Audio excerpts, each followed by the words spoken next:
అందరికీ నమస్తే, welcome to our channel. ప్రపంచ ఆర్థిక వేదిక సదస్సులో పాల్గొనేందుకు నారా చంద్రబాబు నాయుడు గారు, అదేవిధంగా నారా లోకేష్ గారు తదితర మంత్రులంతా కూడా స్విట్జర్లాండ్ వెళ్లారు. అక్కడికి 20 దేశాల నుంచి వచ్చినటువంటి ప్రవాస తెలుగు వారితో వారు ప్రసంగించడం మొదలుపెట్టారు.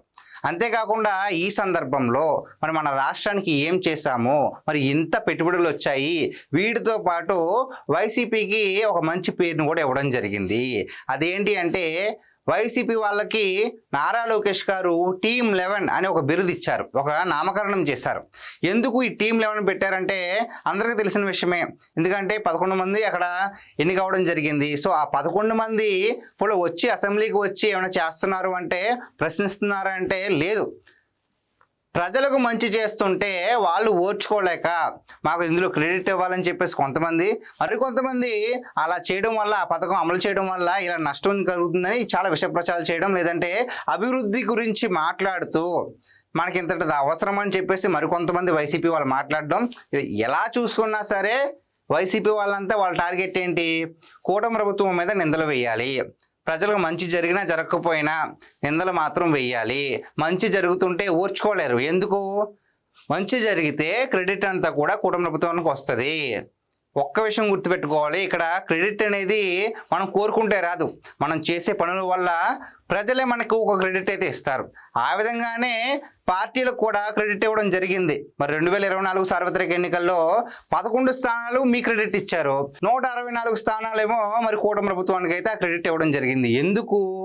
ఎందుకు అంటే ఒకటే ఒక్క కారణం, మనకున్నటువంటి అధికారాన్ని సద్వినియోగం చేస్తే ప్రజలు గుండెల్లో పెట్టుకుంటారు, మరి దుర్వినియోగం చేస్తే అసెంబ్లీ కూడా రానివ్వరు, ప్రతిపక్ష హోదా కూడా ఇవ్వరు అనేది మరొకసారి నిరూపితమైతే అయింది.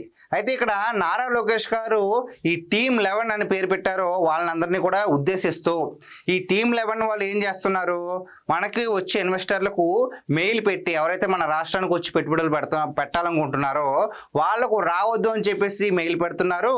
సో అలాంటి టీం చూసి ఎవరైనా సరే ఇన్వెస్టర్లు పెడతారా, వాళ్ళ మొహం చూసి ఎవరైనా సరే ఇన్వెస్టర్లు ఏపీలోకి మాట వింటారా?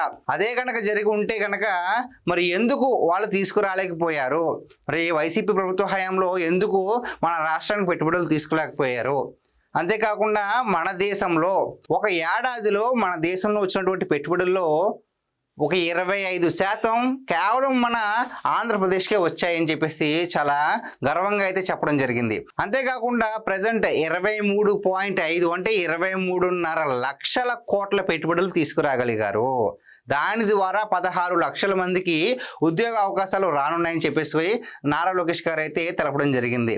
ఆయన ఒక హామీ ఇవ్వడం జరిగిందండి, 20 లక్షల ఉద్యోగాలు అయితే మేము కల్పిస్తాము, మేము అధికారంలోకి వస్తే 20 లక్షల ఉద్యోగాలు అయితే మేము ఉద్యోగ అవకాశాలు ఇస్తాము అని చెప్పేసి ఆయన మరి ఎన్నికలకు ముందే మేనిఫెస్టోలో చెప్పడం జరిగింది. ఆ విధంగానే అడుగులు వేసుకుంటూ వైసీపీ వాళ్ళు ఎంత విష ప్రచారం చేసినా, లేదంటే ఇన్వెస్టర్లు రావద్దు అని చెప్పేసినా సరే వాటిని అడ్డుకొని మరి డిఎస్సికి అయితే ఎన్నిసార్లు కోర్టులోకి వెళ్ళి పిటిషన్స్ వేశారు తెలుసు. ఏకంగా 100కు పైన పిటిషన్స్ వేసి ఆ డిఎస్సి నోటిఫికేషన్స్ విడుదల చేయకుండా ఉండాలని చెప్పేసి వాళ్ళు కుతంత్రానికి అయితే పనడం జరిగింది. డిఎస్సి నోటిఫికేషన్స్ విడుదల చేస్తే వాళ్ళకి ప్రాబ్లం ఏంటండి, కొంతమంది ఉద్యోగాలు వస్తాయి కదా, మీరు ఎలాగో చేయలేదు, మరి చేసే వాళ్ళని కూడా చేయనివ్వాలి కదా. అది కూడా లేకుండా లేదు, చేస్తే మేము చేయాలి, లేదంటే ఇంకెవరు చేయకూడదు, వాళ్ళు ఎలాగో చేయరు, చేసేవాళ్ళన్నా చేయని వాళ్ళు కదా. సో ఆ విధంగా అయితే తప్పుడుగా పిటిషన్లు వేశారు. వాటన్నిటినీ కూడా నారా లోకేష్ గారు చాలా చాకచక్యంగా వ్యవహరించి ఇచ్చిన మాట ప్రకారం డిఎస్సి నోటిఫికేషన్ విడుదల చేశారు, వాళ్ళకి నియామక పత్రాలు కూడా ఇచ్చేశారు. ఇప్పుడు మళ్ళీ డిఎస్సి నోటిఫికేషన్ కూడా విడుదల చేయడం జరిగింది. సో ఈ విధంగా అయితే నారా లోకేష్ గారు తన పనితీరును ప్రజలకి ఏ విధంగా మరి మనకి ఇచ్చినటువంటి అధికారాన్ని ఏ విధంగా వినియోగించి ప్రజలకు ఉపయోగపడేలా చేయాలి అని చెప్పేసి నారా లోకేష్ గారు ఈ విధంగా దేశ విదేశాలు వెళ్తున్నారు, ఇన్వెస్టర్లను తీసుకొస్తున్నారు. అదేవిధంగా వచ్చి వాళ్ళతో మన రాష్ట్రం యొక్క గొప్పతనాన్ని, అంటే మన రాష్ట్రాన్ని ఒక బ్రాండ్గా మార్చాలని చెప్పేసి నారా లోకేష్ గారు చాలా అంటే కృషి చేస్తున్నారు. సో గైస్, ఇది ఈరోజు మన వీడియో. ఈ వీడియో పైన మీ విలువైన అభిప్రాయాన్ని కామెంట్ రూపంలో తెలియజేయండి. Thank you.